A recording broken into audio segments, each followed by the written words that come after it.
Mini PC. Kenapa bisa mini? Apakah ada banyak fitur yang dipangkas?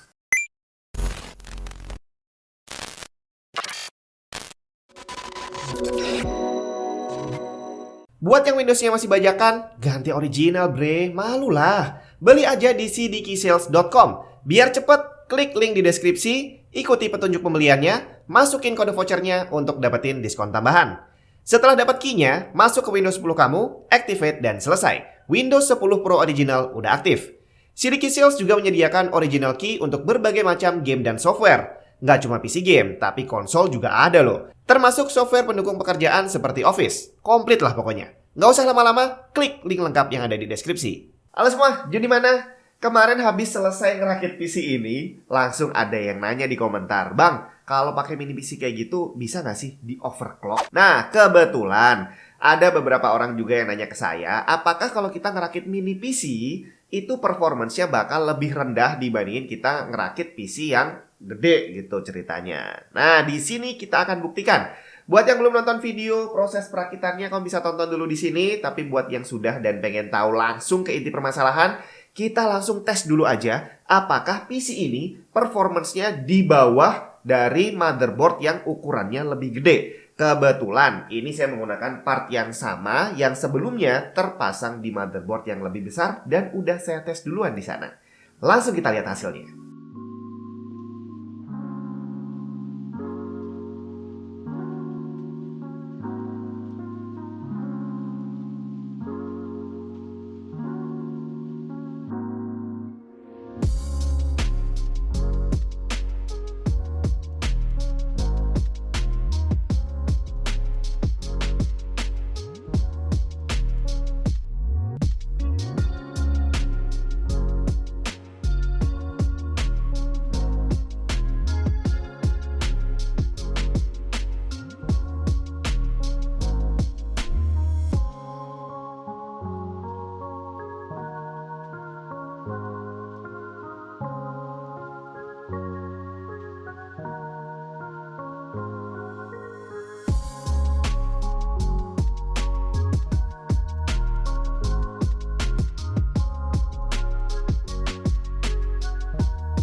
Ternyata kelihatan bahwa motherboard mini kayak gini tidak ada performance yang dipangkas sama sekali. Kalau kita lihat gamingnya, ternyata FPS yang dihasilkan sama juga seperti motherboard yang ukurannya lebih gede. Sedangkan perbedaan skor di saat kita melakukan tes prosesor gitu ya, itu terjadi karena perbedaan cooler. Jadi cooler yang saya pakai di motherboard sebelumnya itu menggunakan radiator 280, sedangkan cooler yang saya pakai di sini radiatornya cuma 240. Jadi secara performance memang sedikit di bawahnya. Dan settingan boost clock setiap pabrikan motherboard juga berbeda. Di motherboard sebelumnya dia nggak ada pembatasan sama sekali. Batasnya ada di angka 100 derajat Celcius dan terlihat dari angka clocknya yang bisa terdorong hingga 4400 MHz. Sedangkan di motherboard Asus ini dia membatasi temperatur hanya di angka 90 derajat Celcius dan terlihat dengan cooler ini dia hanya bisa mentok di clock 4300 MHz doang.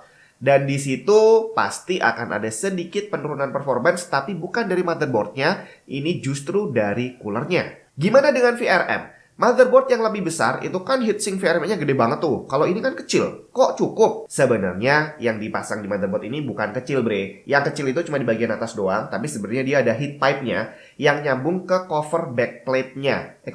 Back panel. Jadi yang menutupi back panel itu bukan cuma plastik, itu adalah metal yang sebenarnya adalah heatsink untuk VRM. Jadi bisa kita lihat tadi bahwa walaupun CPU-nya disiksa kayak gimana pun, temperatur VRM-nya gak naik sampai luar biasa panas. Dan dengan angka segitu sebenarnya udah lebih dari cukup. Karena batasan panas VRM itu sebenarnya cukup tinggi. Untuk temperatur di bawah 100 derajat Celcius dianggap relatif aman. Jadi akhirnya ketahuanlah bahwa untuk bisa membuat motherboard sekecil ini itu bukan memangkas performance. Yang dipangkas adalah fitur yang kemungkinan besar tidak digunakan oleh sebagian besar orang. Untuk prosesor, soketnya sama, jadi nggak ada perbedaan antara motherboard kecil ataupun yang gede. Untuk RAM, dia hanya nyediain 2 slot RAM doang dibandingin motherboard yang lebih besar yang biasanya menyediakan minimal 4 slot RAM. Apakah ini kurang? Jelas enggak, karena sebagian besar orang menggunakan 2 keping RAM. Mau 8 GB biasanya pakainya 2 kali 4. Kalau 16 ya 2 kali 8, kalau 32 ya 2 kali 16, dan seterusnya seperti itu. Karena untuk PC rumahan, biasanya motherboardnya menggunakan teknologi dual channel yang udah bisa jalan dengan minimum 2 buah RAM. Jadi untuk keperluan RAM yang primer udah terpenuhi di motherboard kecil. Masalahnya cuma satu, kalau sampai ada slot RAM yang error, nggak bisa ditukar ke slot yang lain. Kemudian untuk storage drive. Motherboard yang berukuran besar biasanya ngasih 3 atau 4 slot M.2 buat yang pengen pasang NVMe banyak-banyak. Itu pun masih ditambah biasanya dengan 6 port SATA. Sedangkan motherboard kecil seperti ini biasanya paling banter cuma bisa ngasih 2 slot M.2 dan at least ada 4 port SATA.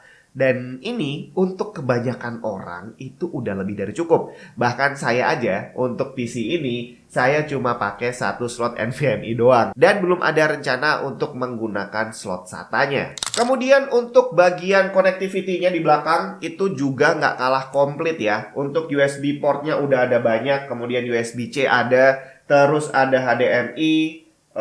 DisplayPort-nya nggak ada tapi ya. Terus audio juga ada, Wi-Fi, Bluetooth juga ada. Pokoknya sama seperti motherboard yang ukurannya lebih besar. Jadi intinya adalah motherboard kecil ini hanya menyediakan fitur primer doang dan tidak ada pemangkasan performance sama sekali.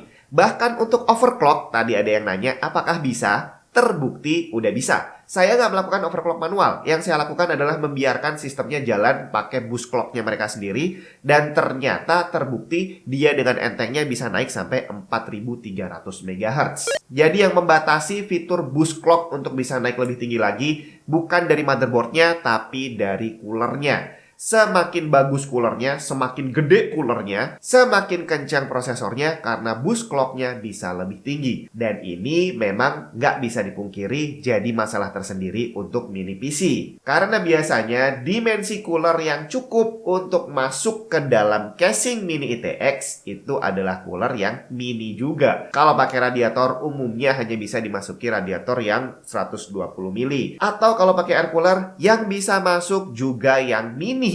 Jadi secara cooling performance memang akan ada keterbatasan. Nah, mengingat prosesor zaman sekarang yang juga boost clocknya semakin gak dibatasin gitu ya. Jadi mereka ngasih limitnya betul-betul dari performance coolernya. Dan ini akan menjadi masalah tersendiri kalau kamu nginstal CPU kelas atas di motherboard mini untuk masuk ke casing mini juga. Bisa jadi boost clocknya nggak bisa kamu manfaatkan secara maksimal. Jadi kalau kamu memang berencana untuk ngerakit mini PC dan masuk ke dalam casing mini yang nggak bisa dimasuki cooler yang gede, saran saya nggak perlu beli prosesor yang kelasnya terlalu tinggi. Beli aja kelas menengah ke bawah, yang penting sanggup untuk ditahan oleh cooler yang seadanya. Jadi sekali lagi, secara fitur dan performance tidak ada yang dipangkas. Jadi nggak usah khawatir kalau kamu beli motherboard mini jangan-jangan bakal lebih lemot. Nggak, Bre. Teknologinya udah canggih.